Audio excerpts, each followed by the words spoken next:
Assalamualaikum warahmatullahi wabarakatuh.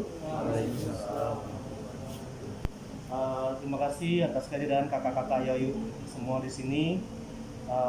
Kita hari ini akan bertemu ngobrol dengan Kak Yudi dalam kegiatan yang aslinya bernama Belajar Bersama di Museum. Tapi karena tahun ini pihak museum menggandeng SCB, jadi kegiatannya kami gandeng dengan kegiatan kami namanya Bincang Pusaka. Nah, Bincang Pusaka ini sudah berlangsung ini tahun ketiga, dan hari ini kita akan angkat tema mengenai Malbi dan jejak jalur rempah. Untuk hari ini kita bahas kuliner. Mungkin ada yang bertanya kenapa teman-teman SCB Cagar Budaya bahas soal kuliner. Karena menurut kami kuliner itu bukan sekedar hal yang mengenyangkan perut saja. Karena di situ ada sejarah, ada budaya, ada mengenai kedatangan bangsa asing, Cina, Arab, India, Eropa ke Palembang, mengenai perdagangan, pertukaran komoditas. Jadi akhirnya dalam sepiring makanan itu ada banyak cerita yang bisa dikisahkan. Hari ini kita akan bahas Malbi, tapi sebenarnya Malbi ini hanya pemantiknya aja, kayak ya. Hanya pintu masuknya aja. Karena Malbi ini banyak mengandung rempah, ada beberapa jenis rempah, dan rempah-rempah itu akan dibahas. Kita akan mulai sesi paparannya oleh Kak Yudi. Kak Yudi adalah senior kami, mantan wartawan, penulis buku, dan pengisi acara tetap di museum kayak kalau ada kajian-kajian di museum, kalau ada yang soal keilmuan, wawasan kami pikir tidak perlu diragukan lagi, jauh di atas kami dan sangat layak untuk didengarkan. Oke, Kak Yudi, waktu dan tempatnya kami persilakan. Silakan Kak Yudi. Ada yang lapar gak sih? Ya, saya Rizal Raffi. Saya hanya cerita sedikit tentang saya. Saya dulu mulai belajar tanpa sadar itu usia 4 tahun. Dan saya belajar membaca itu bukan di sekolah awalnya. Jadi usia 5 tahun saya sudah membaca, dan pada saat itu mulai membaca banyak buku. Ya, seiring perjalanan saya waktu itu juga dengan membaca buku itu langsung ada cita-cita pengen jadi penulis pengarang buku. Nah, alhamdulillah sebagainya tercapai. Ini saya akan bicara tentang Malbi dan jejak jalur rempah di Sumatera Selatan. Jadi saya kaget juga ketika Robi ngomong bahwa kita tidak dimasukkan ya.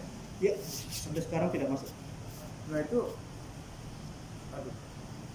pada catatan di Kesultanan, saya tidak sampai ke di Kesultanan itu utamanya kita itu rempah yang diekspor, termasuk ketika terjadi persaingan dagang antara negara-negara Eropa saat itu, kita memegang peranan besar, termasuklah ada yang namanya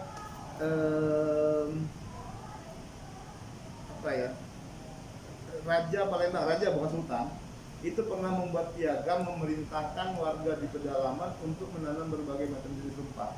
Nah saya sampai tadi pagi saya cari catatan saya tentang itu, di mana saya lupa, karena di rumah itu ada lemari berapa, ada kontainer isinya ya dokumen-dokumennya, termasuk dokumen-dokumen yang dari Belanda.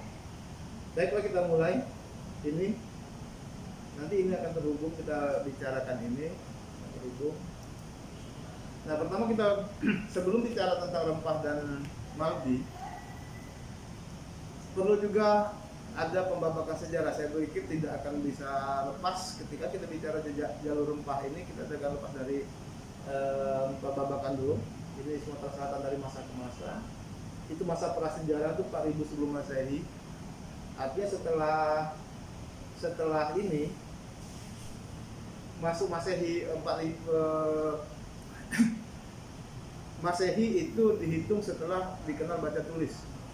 Kemudian ada masa Sriwijaya abad ke-7 sampai ke-14, kemudian masa Palembang abad ke-14 sampai ke-15, ada masa Cina abad ke-15 sampai ke-16, Keraton Jawa abad ke-16 sampai ke-17, masa Kesultanan Palembang Darussalam abad ke-17 sampai ke-19, lalu masa kolonial 19 sampai ke-20. Ini tema besarnya dulu, pembabakan yang besar. Selanjutnya ini. Tadi kalau kita bicara, tadi Robi mengatakan bahwa Palembang tidak masuk jalur rempah. Waduh. Kita abad ke-3 Masehi itu India sudah masuk ke wilayah ini. Dia dari perjalanan di sini, dari Barus sampai ke wilayah dulu namanya Musi Ilir, sekarang Musi Banu Asin, wilayah tepatnya di Karangagung Tengah. Mereka mendapatkan kemenyan, dan ini kemenyan terbaik di dunia pada saat itu. Jadi setelah perang salib, setelah jalur sutra segala macam, itu ada upaya-upaya belum. Ini masa-masa awal sebelum perang salib terjadi, sebelum jalur sutra, India justru sudah datang ke Sumatera Selatan, itu mengambil benzoin sirach. Nah, kemenyan ini yang paling bagus pada saat itu. Dia lebih bening. Kalau yang dipasarkan dulu di Roma, pemasarannya, kemudian di Jazirah Arab, kemenyan itu rata-rata buta. Kita bening. Jadi dari pohon itu diambil getahnya. Nah, inilah yang mungkin babak awal ketika kita bicara hubungan. Jadi kalau kita katakan hubungan internasional abad ke-3 Masehi kita sudah terjadi. Nah, ini benzoin sirach. Nah, kemudian akhirnya di daerah Karangagung Tengah ini, di sini, ini ditemukan perkampungan kuno. Datingnya, perkiraan masanya itu abad ke-3 sampai ke-5 Masehi. Nah, India juga kemudian mengambil berbagai jenis rempah yang ada, yang tumbuh pada saat itu, dan ini menjadi catatan. Karena rempah ini juga selain untuk masakan juga untuk pengobatan. Semacam kemenyan itu untuk aromaterapi. Jadi kalau kita ke Mekah, Madinah itu biasa ada yang garu segala macam itu biasa. Jadi tidak ada hubungannya dengan perdukunan. Tidak ada. Bahkan ada di Jawa ada kepercayaan ketika orang hamil itu makan kemenyan. Jadi kemenyan dimakan. Doanya supaya anak tadi cakep, bersih, kulitnya bersih, kemudian tidak ada gangguan penyakit ketika dilahirkan. Lalu, nah, India rajin membuat catatan, termasuk kita dapat ini dari catatan dia kan. Nah, catatan-catatan ini yang jatuh ke tangan Cina, ke Tiongkok, kemudian yang mendorong mereka untuk datang ke Palembang. Nah, kebetulan ketika Cina datang ke Palembang, itu abad ke-7 menjelang abad ke-8 Masehi, mereka sudah berhubungan dengan Sriwijaya. Nanti ada kita bicara, saya lupa, saya tidak itu ya. Nah, ini kalau Sriwijaya ini sedikit saja kita ulas. Ini ada prasasti Kedukan Bukit 16 Juni 1982. Saya agak keberatan sebetulnya ketika ulang tahun Palembang 17 Juni itu, berapa 17 ini 16 kan. Ada prasasti Telaga Batu di sana. Kemudian Bukit Siguntang itu cerita tentang peperangan yang begitu kejam dengan darah yang apa. Ada lagi prasasti Talangtuo. Nah, Talangtuo ini alhamdulillah sekarang sudah di ini ya. Agak salah, tapi kita masih belum dapat di mana sih prasastinya. Wow, lokasinya enggak? Lokasinya ada. Tapi prasasti sudah diangkat, tapi titiknya itu. Karena di situ dulu saya masih kecil, itu daerah sana ada juga lalu lintas kapal perahu. Lalu ada prahmen ini pecahan-pecahan, itu kurang lebih ada 30 buah, banyak sekali. Nah, inilah misalnya Kedukan Bukit inilah yang menentukan bahwa kemudian setelah perdebatan panjang 1920 sampai 1994 menetapkan bahwa Palembang itu pusat Sriwijaya. Pusat ya, bukan tempat satu-satunya, pusat. Kalau kemudian dia berpindah-pindah itu wajar. Oke. Nah, ini ada teori namanya primus inter pares, bahwa Sriwijaya itu kedatuan. pemimpinnya sudah turun kaya. Ada Wanwa, Vihara, Samariada, tempat tinggal pejabat dan para pelayan. Itu Hulun Tuhan namanya. Kemudian ada Mandala, Datu, Royal Blood, and non Royal Blood. Nah, kalau sekarang kita ibaratkan Wanua itu adalah Republik Indonesia, Mandala itu provinsi-provinsinya. Jadi wajar kalau misalnya di Bumi Ayu misalnya, itu ada pertanyaan kenapa di sana Hindu. Pada saat itu memang sudah ada. Jadi yang namanya Sriwijaya memang sampai saat ini ya, dia sangat menghargai kebinekaan, termasuk juga Islam. Bahkan ada tulisan Azium Hartimar bahwa ada 5 tahun berturut-turut diplomat yang dikirim ke Tiongkok itu orang bernama Islam, sebenarnya orang Arab nama-namanya ya. Kemudian antara Datu Sriwijaya dengan Datu atau Mandala terdapat hubungan yang primus dan beres.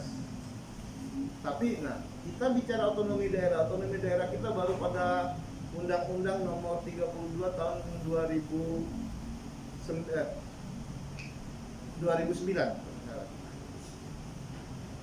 Ini sudah otonom.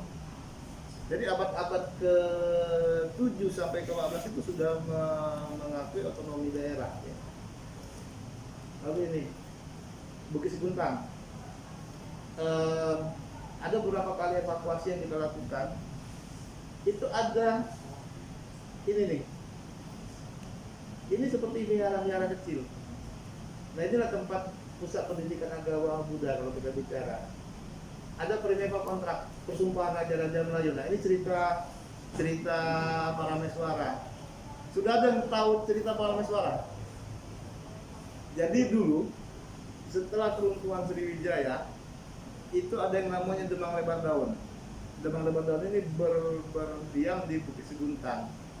Pada saat itu kemudian datang yang namanya Sangsa Purba dari Jawa Rupa. Dia minta bini ke. Disiapkanlah perempuan oleh Demang Lebar Daun. Nikah, malam meninggal. Maaf, sebentar. Kawan-kawan yang di belakang mungkin kalau udah jelas agak maju dikit apa-apa. Jadi biar lebih jelas suaranya, biar lagi yang datang belakangan di belakang. Ingat, paling depan paling banyak ilmunya. Yuk Fesa boleh di sama chef gede sebelahan gitu kan biar akrab kan satuin. Teman-teman yang lain juga boleh. Yubulan sini yuk. Yuk Fesa sini boleh. Silakan kawan-kawan dari Cek Bagus Cek Ayu ya. Ya boleh. Gak apa-apa, jangan malu kan ganteng-ganteng putih-putih masih muda galau. Maaf, chef ya. Kawan-kawan yang di belakang takutnya nggak kedengeran nih nanti ngobrolnya apa. Oke. Ya silakan Kak Yudi lanjut. Nah jadi Sangsa Purba tadi menikahi sampai 39 gadis. Alhamdulillah meninggal semua. Ini tidak cocok berarti dengan dia akhirnya ngomong dengan Demang Lebar dan Paduka.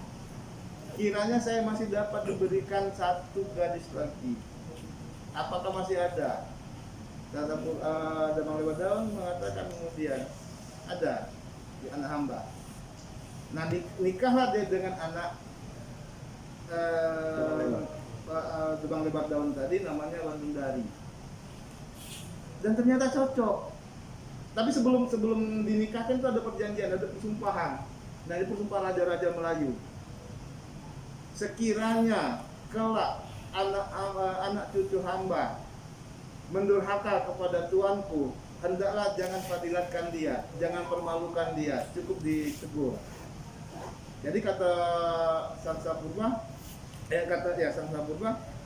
jika demikian halnya hamba tidak akan melakukan perbuatan itu kecuali anak cucu Paduka mengubahkannya, maka hamba pun akan mengubahkannya. Artinya, jadi makanya di sini hang tua itu senakal-nakalnya hang tua itu tidak pernah dihukum raja. Hang tua itu nakal loh. Kalau pernah dengar cerita hang tua, nanti itu watang berbeda. Jadi hang tua itu katakanlah dia tuh agak nakal, ya agak bandel-bandel lah, ada hobi gitu kan, bandel-bandelnya itu. Nah dia tapi tidak pernah dihukum oleh raja. Nah ini karena perubahan raja-raja Melayu. Nah ini di Bukit Seguntang.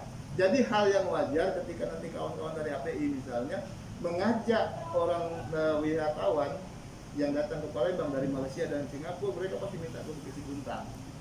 Dan mereka akan bertanya-bertanya, sebelah sana dulu apa? Ya, sudah karang-karang deh. Tinggalnya dulu di mana, sebelah situ dulu apa? Karang deh lah. Pokoknya yang penting Bukit Seguntang. Kenapa? Kita tidak punya catatan lengkap kecuali yang dari sejarah Melayu itu. Kecuali Anda baca misalnya sejarah Melayu, jadi dapatlah diceritakan sesuai dengan sejarah Melayu. Palembang masa Cina. Nah, setelah Sangsa Purba itu tidak ada pemerintahan di Palembang. Sriwijaya Runtuh itu sekian abad itu tidak ada pemerintahan di Palembang. Jadi kelompok-kelompok besar masyarakat itu puak-puak itu membentuk kelompok sendiri. Ada puak Jawa. Ini terutama yang dari Kertanegara, pasukan Kertanegara yang menyerbu Jambi. Pada saat itu menyerbu kerajaan Melayu, mereka ada yang berdiam di sini. Kemudian ada Melayu Palembang, ada yang Arab, ada juga Cina. Nah ini menarik nanti Cina ketika kita bicara kenapa tujuan awal Cheng Ho itu datang ke Palembang setelah Cina kan sempat nutup diri tuh, sempat nutup diri selama sekian puluh tahun dia. Kemudian pada masa pada masa pemerintahan Yongle yang ketiga, dia kemudian ingin membuka hubungan dengan negara-negara, negeri-negeri di bawah angin. Ada mereka merasa negeri atas angin itu di utara. Nah yang di bawah-bawah ini yang diserahkan ke negeri bawah angin. Jadi pada saat itu belum ada cerita bahwa Tiongkok tahu bahwa Sriwijaya sudah tidak ada. Jadi Sriwijaya itu memang ada masa terakhir dia ngirim utusan, setelah itu tidak mengirim utusan lagi. Nah inilah awal-awal 1400, 1300 dia terakhir mengirim utusan. Ada di sini masa tanpa pemerintahan dan kedatangan Cheng Ho, setelah tidak ada sovereign ruler, Palembang menjadi pemukiman orang-orang asing yang bentuk koloni, quarters kampung yang punya kekuasaan sendiri dan menikmati hak istimewa di luar wilayah hukum yang ada. Mau tergabung, ini salahnya, ini terpisah mestinya di kata tepat. Liang Dongning berkuasa. Nah, pada saat itu ada yang namanya pelompat dari Cina melarikan diri ke Palembang, namanya Chen Zuyi. Nah, Chen Zuyi inilah yang kemudian jadi pertama Cheng Ho itu ingin membina hubungan perdagangan dan kebudayaan. Yang kedua dia mengangkat Chen Zuyi terus 1407. Kemudian nah ini dinasti Jawa. Ini ada cerita lagi sebelumnya, mungkin lupa. Jadi pada saat Palembang tanpa kekuasaan itu Majapahit mengirimkan anaknya yang namanya Arya Damar. Namanya pada saat itu Arya Damar, dia meluk agama Hindu. Ketika ke Palembang dia masuk Islam, berganti nama menjadi Arya Abdillah. Makanya kalau yang tinggal di dekat-dekat Polda itu ada warung Arya Abdillah. Nah makam Arya Abdillah ada di situ. Nah inilah Arya Abdillah dikirim ke Palembang. Kemudian salah satu ya, karena banyak Brawijaya Lima itu banyak selirnya yang tidak disukai permaisuri dan selir lain itu dikirim ke Palembang. Ternyata dalam kondisi hamil, lahirlah kemudian Raden Patah. Itu di Candi Laras Inghilir, itu posisi perkiraan sekarang di wilayah Pusri itu. Kemudian dinikahi oleh Arya Dila, ibunya tadi. Lahirlah yang namanya Raden Kusen. Nah itulah kenapa di Palembang ada kata ngacu umat. Ngacu umat. Okay. Kenapa? Karena kan ibunya yang dinikahi itu. Nah ibu tiri, ibu angkat, semacam ibu itu. Nah dinikahi. Ini enggak apa, sesama orang dewasa ada alasannya kenapa di Palembang ada kata ngacu umat kalau umat. Oke.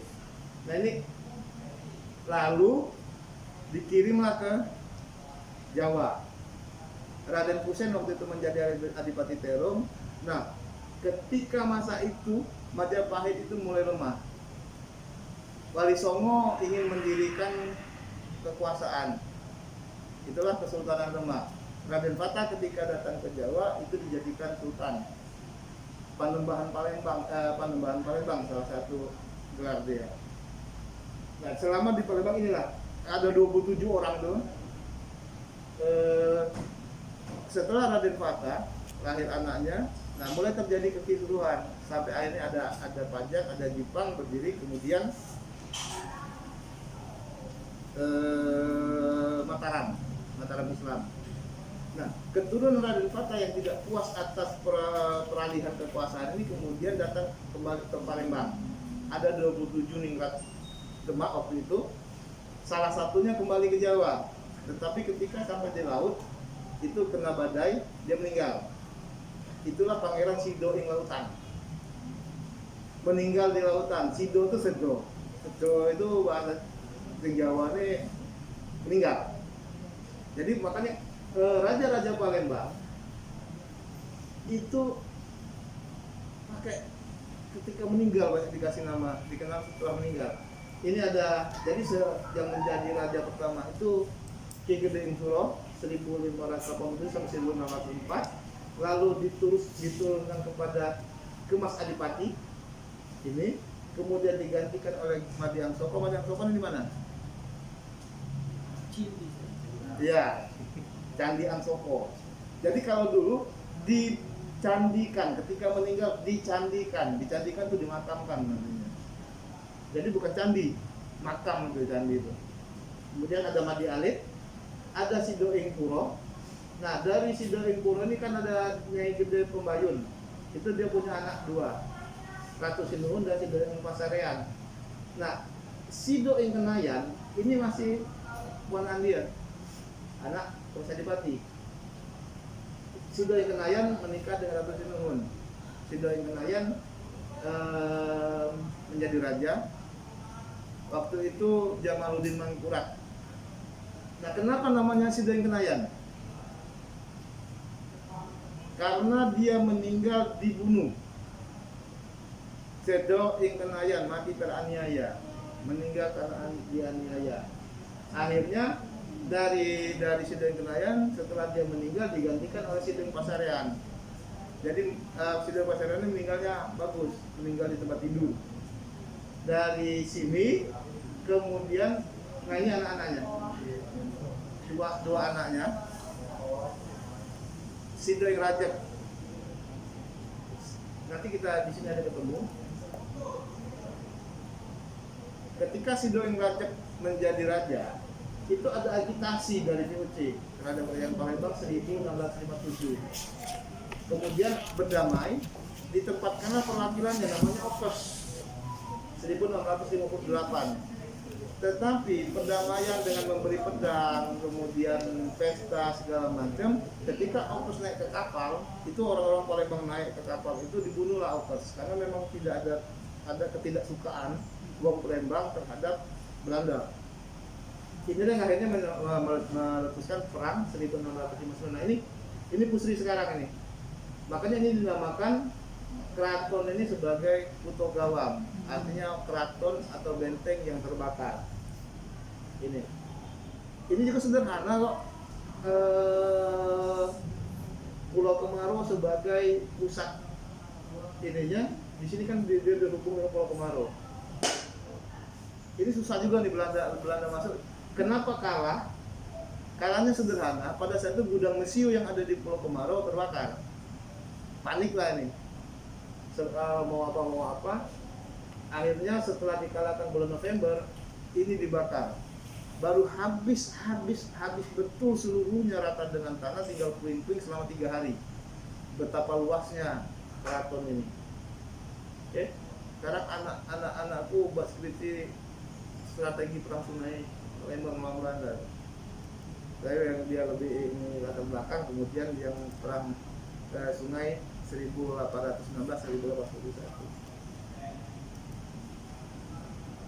Nah, Sidrajat, penguasa Palembang yang terakhir hijrah ke wilayah dan mangkat di Sapotinggo. Jadi kalau saya tuh kalau ke sana mampir selalu berziarah ke sana karena itu leluhur saya. Oke. Nah, adiknya Kemas Hindi Pangeran Heru Kusuma Abdurrahim mengubah bentuk menjadi kesultanan dan dia mengangkat diri sebagai sultan pada tahun 1663. Jadi butuh waktu 1659, 1690, 61, 62, 63, 5 tahun. Kenapa? Karena tidak gampang. Jadi ada pendekatan ke Jawa, pendekatan ke apa, dan kita berani mengangkat diri sebagai sultan. Pada masa itu, sultan itu tidak banyak. Yang boleh itu raja, selagi di bawah Jawa. Karena gelar sultan itu adalah wahyu Mekah. Karena sultan itu Islam. Kesultanan. Jadi raja pada saat itu selain kepala pemerintahan, dia juga kepala keagamaan. Jadi imam juga. Nah, akhirnya sultan juga memutuskan hubungan politis dengan Mataram. Dia marah karena Mataram tidak merestui. Jadi tidak ada hubungan lagi, kita tidak di bawah Mataram. Dan waktu itu ada pikir, kenapa waktu Palembang diserang tuh Mataram tidak ada bantu. Nah, ini juga ada kalau kita bicara intrik politik, mungkin pada saat itu Mataram juga berkeinginan Palembang dihancurkan, jangan sampai besar. Nah, itu berdiri kesultanan. Nama pohon pentingnya Sultan Bagi Baru, komunitas sekaligus kepala agama. Lalu pendiri kota baru. Ini. Iya ini. Beringin Janggut. Jadi inilah keraton awal. Sebelum ini dibongkar dan dibangun seperti ini oleh Belanda. Ada budaya baru, bahasa dan sistem budaya. Inilah mulai yang ada bahasa Pulau Niki, Ayun Betaken, Saminiku, sedangkan Hanyo, mohon ditunggu. Nggak ngerti kan? Nah, ini cuma bahasa ini dipakai di keraton. Lalu ada lagi kesamaan derajat dan kerajaan di Jawa. Salah satunya muncul gelar Raden. Sebelumnya belum ada Raden-Radenan. Kemudian ada izin pendirian Lodi VOC di Sungai Aur di 10 Hulu, sekarang di Kelenteng itu, Kelenteng dari Sai Kiong. Sistem ketatanegaraan yang struktur. Ini pakai Pancalang 5. Ada itu, kalau kita bahas nanti lah, mungkin lain kesempatan kita bahas lagi secara ketatanegaraan segala macam ya. Nah, ini struktur kesultanan, ibu kota itu pusat politik, budaya, sosial dan ekonomi. Lalu ada kepungutan, wilayah yang diatur oleh sultan karena punya penghasilan sehingga menjadi objek pajak dan pungutan. Tapi sebenarnya begini, kepungutan ini tidak ada pajak. Jadi sultan tidak menerima pajak dari daerah penghasil. Jadi yang menghasilkan kayu-kayuan, kemudian kulit hewan, tanduk, tulah segala macam itu, tetapi mereka wajib menjual kepada sultan. Tidak dikenakan pajak, tapi mereka wajib menjual kepada sultan. Lalu ada sikap. Nah, ini tidak ada hasil apa-apa. Tanamannya tidak ada bernilai, hewan-hewannya tidak banyak, tetapi mereka punya keistimewaan dari kepandaiannya. Makanya ada tadi kami sempat cerita-cerita soal Pak Lawang sama Iwan tadi. Di menuju Pasema Air Keruh itu ada kampung, seluruh rumahnya yang bangun melanjat. Kemudian kalau kita di sini ngetopnya kan pemulutan, misalnya bidar dia katanya ada buaya putih. Nah, itu pemulutan itu sangat ahli dalam pembuatan perahu dan juga mendayung kapal. Nah, itu daerah sikap. Jadi dia mengabdikan kepandaiannya kepada sultan. Lalu ada Tanjung Atep, Tanjung Batu, itu bangunan. Senuro itu anyam-anyaman.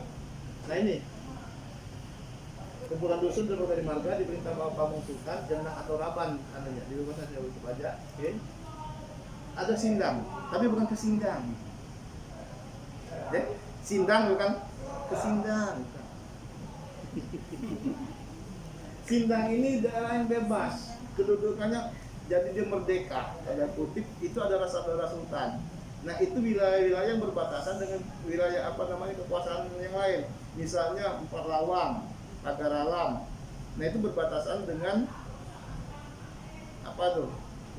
Bengkulu.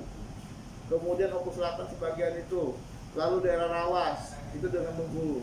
Nah ini daerah-daerah Sindang. Mereka tidak punya kewajiban apa-apa kepada Sultan kecuali mempertahankan wilayah. Tapi kalau mereka mempertahankan wilayah berarti kesultanan terlindungi kan. Makanya kalau di Pagar Alam itu dikenal kata hulu balang. Preman besar itu hulu balang. Hulu balang yang hebat itu misalnya ngadu ayam, bukan yang dagang amayar. Ngadu kalau kalah, dia tuh ngadu ayam, ayamnya kalah, taruhan di embek, ayam musuh di embek. Nah itu baru hulu balang. Dia yang kalah padahal ya. Padahal kalah. Itu lalu balang. Ya karena sih katanya. Kemudian kalau kita main ke daerah Rawas, Muratara misalnya, itu anak-anak umur 5 tahun 6 tahun tuh udah pinter pencak loh. Karena memang struktur tradisinya sudah terstruktur, mereka mampu pandai bela diri. Itu apa? Mempertahankan wilayahnya. Nah, itulah daerah Sindang. Jadi jangan heran lah kalau di sini ada Jemo Bakaran, Jemo apa namanya Palawang, Lintang segala macam. Wajar ya itu. Kalau melawan nanti misalnya pemilihan bupati di Empat Lawang saya bunuh-bunuhan, ya memang itu. Memang begitu. Nah, struktur masyarakat di ibu kota itu ada raja. Raja ini di bawah raja itu bangsawan. Itu nanti ada pembentukan, jadi ada raden. Jadi mulai dari Sultan Abdurrahman, anaknya diberi gelar raden, Raden Arya, Raden Uju dan namanya. Nah, ini kemudian di bawahnya itu ada yang Mas Agus, Kemas, Ki Agus, itu kelompok bangsawan. Di bawahnya lagi itu rakyat biasa. Itulah ada Miji atas senang, kemudian ada Alingan. Nah ini kita bicara ini mungkin perlu waktu panjang kalau kita bicara. Dulu ada kelompok budak, tapi budaknya akhirnya dihapuskan. Nah antropologis politisnya begini, pemilihan kesultanan. Ini ibu kota, ini Sindang, Pemungutan dan Sikap. Ini mancanegara nih, ini mancanegara. Jadi kalau Palembang dulu nyebut wong di luar Palembang itu mancanegara. Sultan ini Abdurrahman, Ahmad Muhammad Rasulullah. Nah, kenapa misalnya Jayo ing Lago? Karena dia ini hobi yang berperang dan selalu menang. Itu kisah dia dengan Jambi, kemudian dengan apa? Johor yang dia iseng-iseng nyerang Jambi, iseng-iseng loh. Iseng-iseng dia nyerang menang. Tiba-tiba Jambi perang dengan Johor. Akhirnya berkawan sama Jambi. Seranglah Johor. Satu ketika Johor sama Jambi kesal. Mereka nyerang Palembang. Tapi sekian bulan mereka nyerang itu sampai di apa? Dulu di sana masih. Di sini sudah ya, sudah di sini. Kapal-kapal itu tidak mampu mengalahkan Palembang. Itulah ini keluar pepatah dari pepatah Melayu. Pelabur habis, Palembang ta'ala. Jadi segala macam peralatan, sangu segala macam itu habis, Palembang tidak pernah kalah juga. Itulah anunya. Kemudian ada Sultan Agung Komodin Serutruno, lalu diganti Mahmud Badarudin Jaya Wikramo. Nah ini menarik ini, tapi ini nanti kita kisah terpisah pada saat pertemuan terpisah saja kita berkisah tentang ini. Ahmad Najamuddin Adikusumo digantikan Muhammad Bahauddin, ini Bapak Ahmad Badarudin II. Lalu Sultan Ahmad Najamuddin, ini Usidiuddin. Ini juga kisahnya menarik juga kalau kita ini, tapi nanti perlu waktu juga.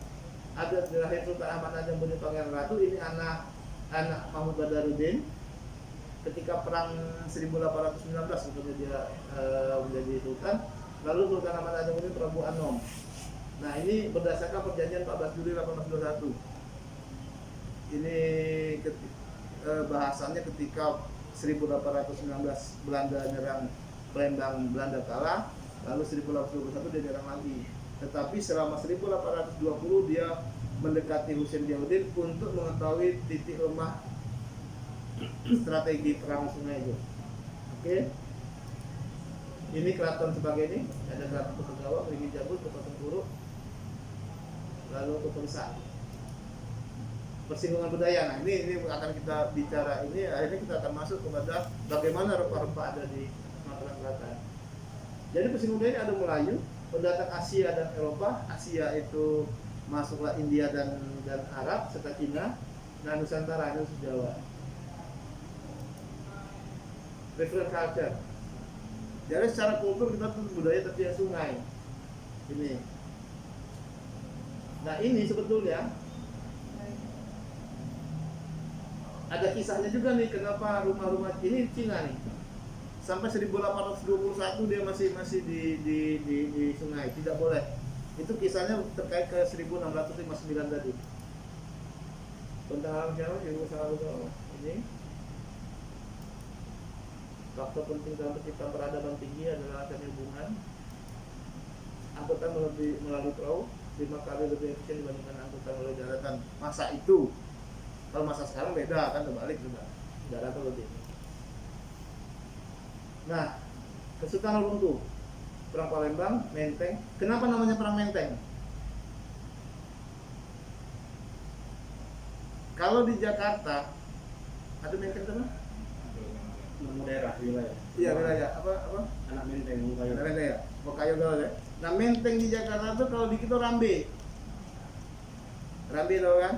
Nah, zaman dulu di wilayah Menteng yang sekarang itu tumbuh jambe, Rambe, terus sebut Menteng dia. Kalau Menteng kita ini karena yang memimpin pasukan Belanda menyerang Palembang adalah Herman Barnan Muntinghe.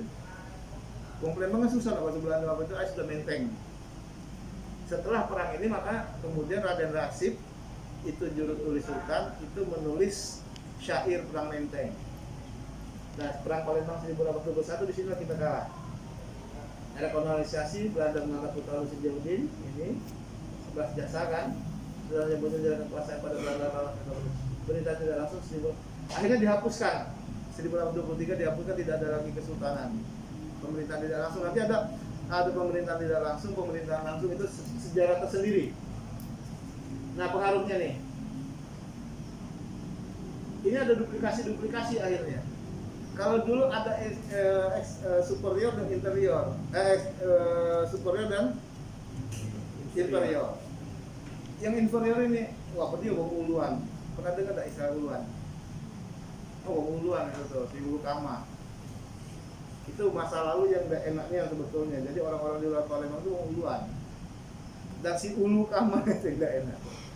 Nah, kemudian peningkatan taraf ekonomi di luar Palembang setelah tahun 1850.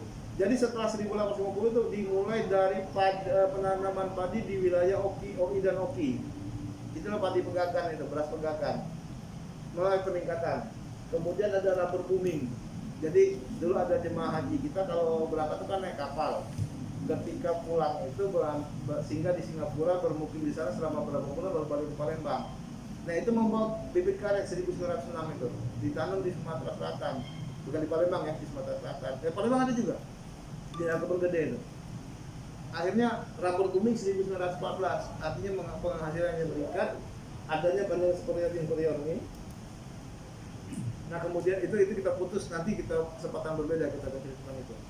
Karya budaya, arsitektur, rumah limas, tekstil, kuliner. Wih, namanya ini ada sticknya loh. Nah, iya, udang.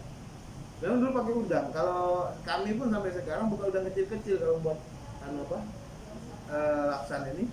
Itu udang yang besar-besar dipotong-potong, dicincang. Ya, sticknya dimasukkan lah. Nah, kemudian nasi minyak, nasi samin. Wih, lapar. Ini apa ini? Apa? Kue lapis. Kue lapis. Nah, ini nanti kalau kita bicara ini lain lagi, ini memang kue lapis. Jadi adonan maksumba itu kapan dia dikukus selama 8 jam? Jadi 8 jam. Kalau dia di oven dengan dilapis itu jadi maksuba. Kalau dia di warna-warna ini dikukus, taruhnya diwarnai, kukus kita ada namanya. Ada lagi dia tidak diwarnai tapi dikukus, itu namanya amtenar. Nah, ini tolong cari tahu apa namanya. Aku tahu ya. Ada lagi kamu kalau nggak tahu bodeng. Ada bodeng. Tempe itu kalau dia adonan mentah dicampur eh? Dicampur apa? Telur, dibakar, itu jadi lenggang. Kalau dia sudah jadi pempek rebus, dipotong-potong, dimasukkan ke dalam dimasukkan ke telur, digoreng jadi gerabat.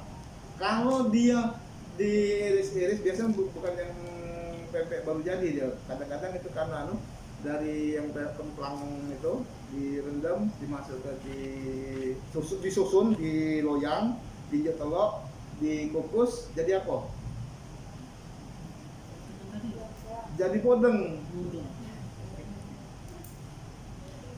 Aku hobinya ngulang-ngulang ini karena ya alhamdulillah hobi-hobi masak juga kan. Tapi tidak jadi setiap hari. Nah ini lanang Palembang. Nah lanang Palembang itu haram dan hukumnya masuk dapur. Diomongi wong lanang cupat. Tahu tak lanang cupat? Aku dulu nggak masuk dapur. Wow. Cuma kalau masak nasi minyak, kemana? Di luar, nggak besar aja. Tapi masuk dapur tidak boleh. Jangan kan kita nggak masak. Jadi aku dulu karena hobi masak tadi, kesempatan kalau apa untuk keluar rumah, bisa pergi kemana agak lama, masak kita di rumah. Kabarnya mama tadi makan, beli di rumah makan Padang. Padahal kita masak. Itu dilindungi. Aku udah sampai masa kuliah, aduh akhirnya ketahuan bahwa aku yang masak. Waktu itu aku masak rendang ayam. Kebenaran rupanya ibu balik lebih cepat dari yang ini. Jadi perkiraan dari jadwal ketahuan masak. Tapi alhamdulillah gak ada marah. Karena untuk masaknya berubah. Ini Ari termasuk uang Palembang yang jadi lanang Palembang yang jadi chef. Alhamdulillah. Ya, di nasional tidak ada uang Palembang lo? Ada tak Ari? Paraswin Palembang. Betino. Oh yang mana? Nah, dia itu Betino ya? Betino mana? Halo, ini apa namanya? Oke, yang bisa jawab ini kakek dapat agenda dari musim SMB 2. Tipe agenda. Apalah namanya? Ini Silakan kita dia kuis kan? Iya, adonannya itu adonan 8 jam loh. 8 jam tadi. Iya. Cuma diwarna-warna, dimasak, dikukus, dilapis. Nah, kalau dia tidak diwarnai namanya amtenar. Amtenar makanan Belanda. Amtenar. Maksudnya itu pegawai negeri amtenar. Oke? Di PR. Penting kan? Ya, betul. Siapa namanya Bu? Siapa? Kakek hubungi aku Bu ya, kakek agenda juga aku kasih ke Ibu. Inilah namanya senting.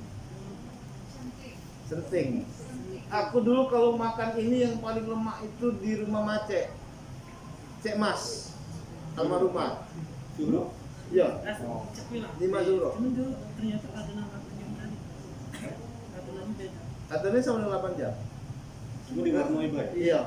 8 jam itu luar biasa aneh itu. Wong bikin kue kan pakai tepung, itu kan tepungnya. Kalau kita ngomong serikaya juga gitu kan. Nah, jejak rempah. Di pagar alam itu ternyata ada yang namanya Bukit Kayu Manis. Dan menurut cerita di Bukit Kayu Manis inilah ditumbuh batang-batang kayu manis itu. Ini. Jadi sebarannya selain di pagar alam, kayu manis juga ada di Parawang. Ada juga sebagian di daerah Musirawas Raya. Oke.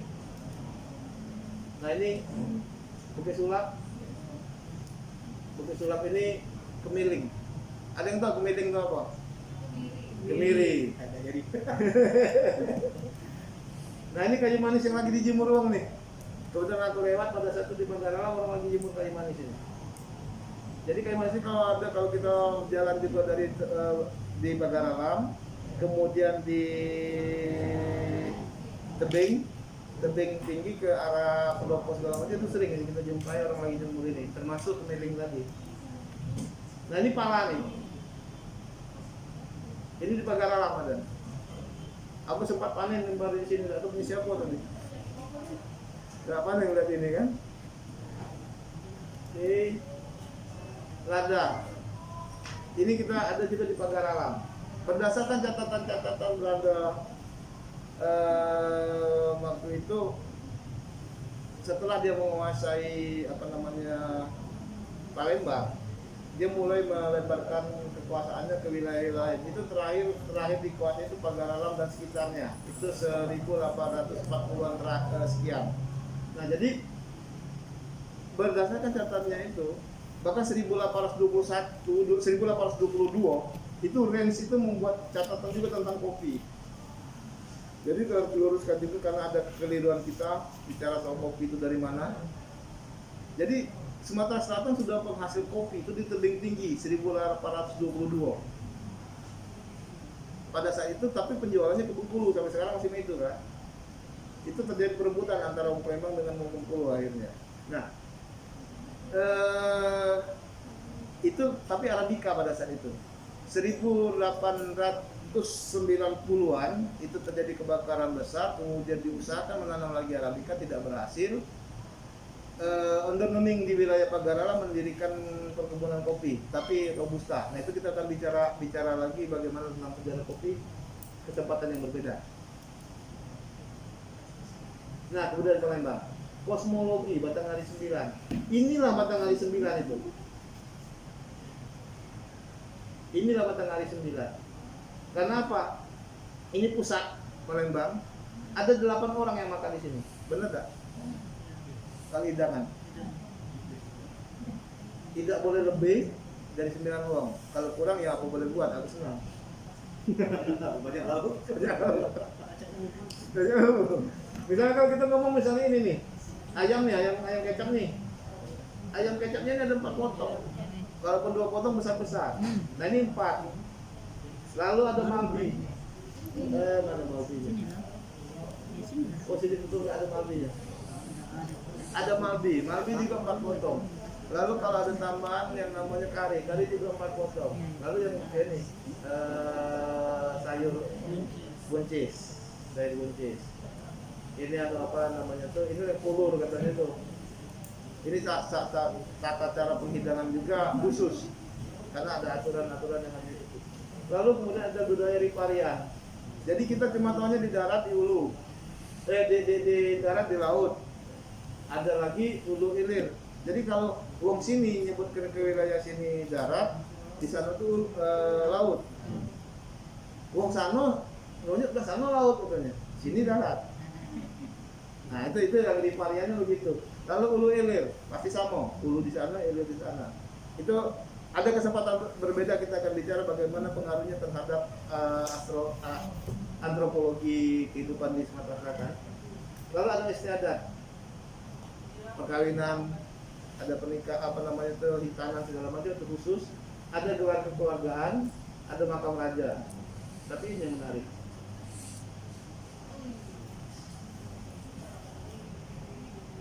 Saya tak berdaya. Nah, pengaruh rempah-rempah yang banyak itu, Palembang itu akhirnya karena memang di kita ini jadi begini.